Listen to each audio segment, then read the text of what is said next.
নমস্কার বন্ধুরা, আপনাদের সকলকে স্বাগত জানাই আমাদের চ্যানেলে। আজকে গুরুত্বপূর্ণ আপডেট উঠে এসেছে, সেটা আপনাদেরকে প্রথমেই শুনিয়ে দিই। এবং আজকের যে এই ভিডিওটা অত্যন্ত আপনাদের জন্য গুরুত্বপূর্ণ হতে চলেছে। আজকে যেগুলো আমরা আলোচনা করব সেগুলো হচ্ছে যে অষ্টম পে কমিশন, এই সেন্ট্রাল পে কমিশন এর তরফ থেকে জারি হলো জোড়া গুরুত্বপূর্ণ নোটিশ। কবে কোথায় শুরু হচ্ছে মিটিং, এবং অন্যদিকে কেন্দ্রীয় সরকারি কর্মচারীদের জানুয়ারি 2026 থেকে প্রাপ্য ডিএ বা মহার্ঘ ভাতা ঘোষণায় কেন এত দেরি। তাছাড়া চরম ক্ষোভের জোরে সরাসরি চিঠি গেল খোদ অর্থমন্ত্রী নির্মলা সীতারামনের কাছে। আর রাজ্য সরকারি কর্মীদের জন্য খবর কি, ঠিক আছে? তাছাড়া বকেয়া ডিএ কি এবার সরাসরি ব্যাংক অ্যাকাউন্টে পৌঁছাবে, নাকি এপ্রিল মাসের ডবল পেমেন্ট বা বেতন ঠিক কবে ঢুকবে অ্যাকাউন্টে, সেটাও কিন্তু আজকের এই ভিডিওতে আপনাদের সব গুরুত্বপূর্ণ তথ্য কিন্তু এই ভিডিওতে রয়েছে, ঠিক আছে? বিশেষ করে যে সমস্ত বয়স্ক দর্শক বন্ধুরা, পেনশনাররা এবং সরকারি কর্মীরা এই ভিডিওটি দেখছেন, আপনাদের জন্য আজকের এই প্রতিটি তথ্য ভীষণ জরুরি। আমরা ধাপে ধাপে সেন্ট্রাল ডিএ এবং অষ্টম পে কমিশনের লেটেস্ট নোটিশ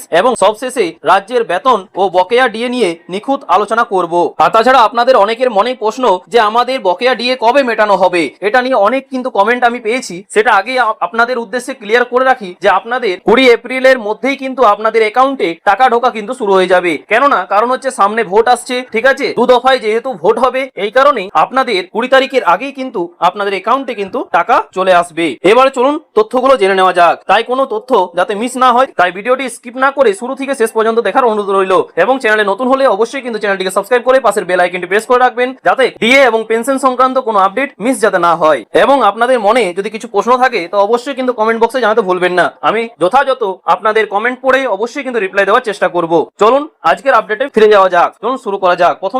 প্রথমেই চোখ রাখবো যে কেন্দ্রীয় সরকারি কর্মীদের ডিএ বা মহার্ঘ ভাতার আপডেটে। আপনারা জানেন যে নিয়ম অনুযায়ী সাধারণত প্রতি বছর মার্চ মাসের শেষ সপ্তাহে জানুয়ারি মাস থেকে কিন্তু কার্যকর হওয়া ডিএ ঘোষণা করা হয়, এবং এপ্রিলের প্রথম সপ্তাহে 3 মাসের এরিয়ার বা বকেয়া দিয়ে দেওয়া হয়। কিন্তু 2026 সালের এপ্রিল মাস পড়ে গেলেও এখনো পর্যন্ত সেই ডিএ ঘোষণা হয়নি। আর এই বিলম্বের কারণেই কিন্তু চরম ক্ষোভ এবং হতাশা তৈরি হয়েছে কর্মচারী ও পেনশনারদের মধ্যে। আর তাছাড়া সামনে রয়েছে কিন্তু ভোট। তাছাড়া আপনারা স্ক্রিনে দেখতেই পাচ্ছেন যে কনফেডারেশন অফ সেন্ট্রাল গভর্নমেন্ট এবং এমপ্লয়িজ এন্ড ওয়ার্কার্স এর তরফ থেকে গত 8 এপ্রিল 2026 তারিখে সরাসরি দেশের মাননীয় অর্থমন্ত্রী শ্রীমতী নির্মলা সীতারামন জিকে একটি চিঠি দেওয়া হয়েছে। চিঠিতে সেক্রেটারি জেনারেল এসবি যাদব মহাশয় স্পষ্ট জানিয়েছেন যে অবিলম্বে অর্থমন্ত্রীর ব্যক্তিগত হস্তক্ষেপ প্রয়োজন, এবং যত দ্রুত সম্ভব এই আটকে থাকা ডিএ বা ডিআর এর অফিসিয়াল নির্দেশিকা প্রকাশ করতে হবে। তাহলে এখন দেখার বিষয় যে সরকারের তরফ থেকে কত দ্রুত এই বিষয়ে পদক্ষেপ নেওয়া হয়। এবার চলে আসি সেই প্রসঙ্গে যেটার জন্য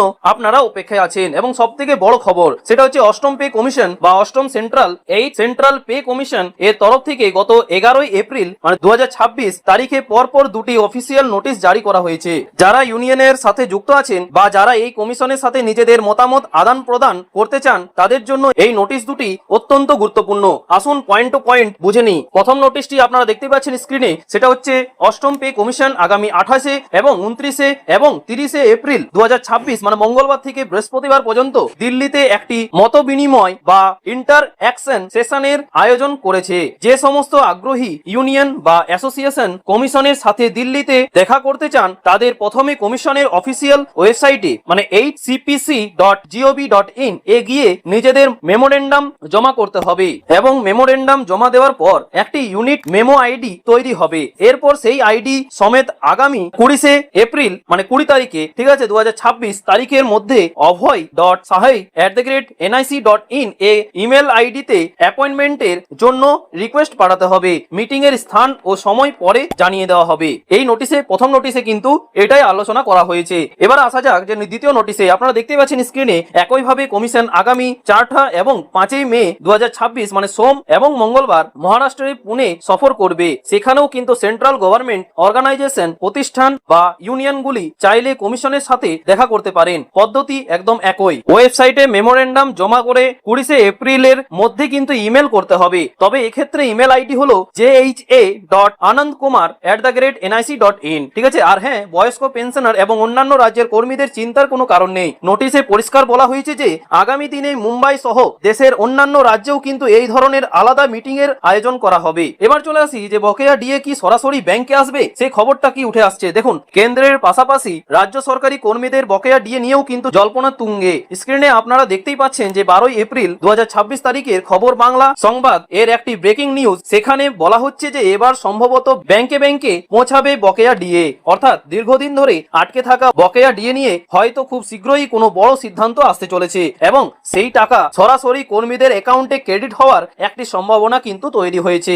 যদিও অফিসিয়াল নির্দেশিকা আসা পর্যন্ত আমাদের অপেক্ষা করতেই হবে, তবে এই খবরটি নিঃসন্দেহে কর্মীদের মনে একটার আশার আলো জাগিয়েছে। এবার চলে আসি সেই প্রসঙ্গে, যেটা হচ্ছে ডবল পেমেন্টের সুবিধা ও এপ্রিল মাসের বেতন। সেটা কি, যে এবার চলুন রাজ্যের এপ্রিল মাসের বেতনের কথায় আসি। প্রথমেই একটা ভালো খবর দিয়ে রাখি, সেটা হচ্ছে এই এপ্রিলে কিন্তু আপনারা একই মাসে দুবার টাকা হাতে পাচ্ছেন, বা বলতে পারেন যে ডবল পেমেন্ট কিন্তু পাচ্ছেন। কিভাবে? কারণ মার্চের বেতন ইতিমধ্যে এপ্রিলের শুরুতেই কিন্তু আপনাদের হাতে পৌঁছেছে, আর এবার নিয়ম অনুযায়ী চলতি মাস ফুরোনোর ঠিক আগেই এপ্রিল মাসের বেতনও কিন্তু আপনাদের অ্যাকাউন্টে ক্রেডিট হতে চলেছে। আপনারা জানেন যে ই বন্টন এবং WBIFMS পোর্টালের মাধ্যমে ট্রেজারি থেকে এই পেমেন্ট প্রক্রিয়া সম্পূর্ণ করা হয়। ডিডিও বা ড্রয়িং এন্ড ডিসবার্সিং অফিসাররা ইতিমধ্যেই কিন্তু সেই অনুযায়ী এপ্রিলের বিল প্রস্তুত করতে কোমর বেঁধে নেমে পড়েছেন। এবার চলে আসি যে কবে কার অ্যাকাউন্টে টাকা ঢুকবে। দেখুন, অর্থ দপ্তরের চূড়ান্ত তালিকা অনুযায়ী কার অ্যাকাউন্টে ঠিক কবে টাকা ক্রেডিট হবে তা এক নজরে দেখে নিন। রাজ্য সরকারি কর্মচারী সরাসরি রাজ্য সরকারের অধীনে যারা কাজ করেন তাদের এপ্রিল মাসের বেতন অ্যাকাউন্টে কিন্তু ঢুকবে কত তারিখে? সেটা হচ্ছে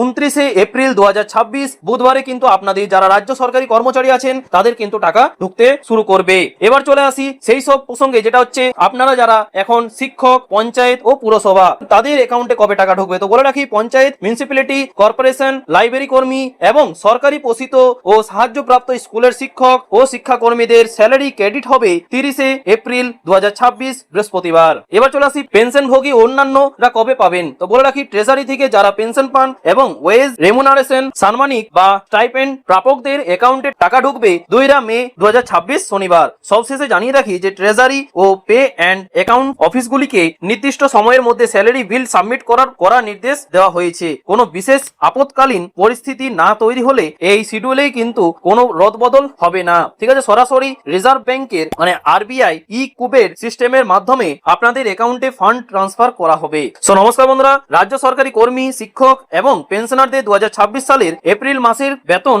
ও পেনশন প্রদানের সময়সূচি জানা গিয়েছে। অর্থ দপ্তরের উপলব্ধ তথ্য অনুযায়ী সরাসরি রাজ্য সরকারের অধীনে কর্মরত কর্মীরা তাদের এপ্রিল মাসের বেতন পাবেন 29শে এপ্রিলে এবং পঞ্চায়েত, পুরসভা, কর্পোরেশন এবং লাইব্রেরি কর্মীদের পাশাপাশি সরকার পোষিত এবং সাহায্যপ্রাপ্ত স্কুলের শিক্ষক ও শিক্ষাকর্মীদের বেতন অ্যাকাউন্টে জমা পড়বে 30শে এপ্রিল। আর ট্রেজারি থেকে যারা পেনশন পান এবং অন্যান্য সাম্মানিক বা স্টাইপেন্ড প্রাপকদের টাকা অ্যাকাউন্টে ক্রেডিট হবে 2রা মে তারিখে। ঠিক আছে, আর অন্যদিকে রাজ্য বাজেটে সরকারি কর্মীদের জন্য 4% ডিএ বৃদ্ধির কথা ঘোষণা করা হলেও অর্থ দপ্তর থেকে এখনো কোনো অফিসিয়াল নির্দেশিকা প্রকাশিত হয়নি। ফলে ড্রয়িং এন্ড ডিসবার্সিং অফিসার বা ডিডিওরা বেতনের বিল চূড়ান্ত করতে সমস্যার সম্মুখীন হচ্ছেন। যদি এপ্রিলের স্যালারি বিল HRMS পোর্টালে জেনারেট হওয়ার আগে এই নির্দেশিকা না বেরোয় তবে কর্মীরা আপাতত পুরনো হারেই কিন্তু বেতন পাবেন। সেক্ষেত্রে পরবর্তীকালে বেসিক পে এর ওপর ভিত্তি করে বকেয়া টাকা এরিয়ার হিসেবে মেটানো হবে। ঠিক আছে, আজকে এই ছিল আপনাদের জন্য আজকে আপডেট। ঠিক আছে, আপনাদের কিছু প্রশ্ন থাকলে অবশ্যই কিন্তু কমেন্ট বক্সে জানাতে ভুলবেন না। ঠিক আছে, আজকে এই পর্যন্তই, দেখা হচ্ছে পরের ভিডিওতে নতুন কোনো আপডেট নিয়ে। এবং এই অষ্টম পে কমিশন নিয়ে আপনাদের কি রায় অবশ্যই কিন্তু কমেন্টে জানাতে ভুলবেন না। আজকে এই পর্যন্তই, দেখা হচ্ছে পরের ভিডিওতে নতুন কোনো আপডেট নিয়ে। থ্যাংক ইউ, পাশে থাকবেন, সুস্থ থাকবেন।